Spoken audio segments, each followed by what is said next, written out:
Ladies and gentlemen, this is Miss Cosmo 2024, the National Costume Competition.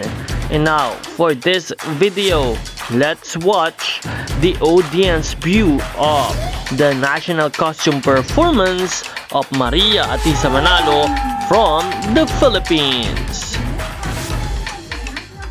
Makikita at maririnig nga sa video ang isang napakalakas na hiyawan at suporta para sa pambato ng Pilipinas na si Maria Atisa Manalo.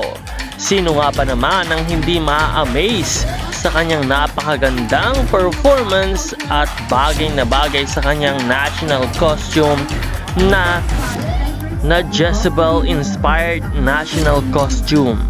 Maririnig nga sa video ang sigawan at hiyawan ng suporta ng lahat ng mga manonood para kay Miss Philippines.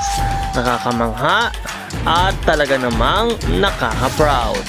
Maraming salamat sa iyong panonood at patuloy nating suportahan si Maria Atisa Manalo sa kanyang laban sa Miss Cosmo 2024 at para sa kauna-unahang korona ng Miss Cosmo sa Pilipinas. Maraming salamat sa iyong panonood at muli huwag kalimutan na mag-subscribe para sa mas marami pong mga updates. This is Nel2204, your pageant vlogger host. Thank you so much for watching.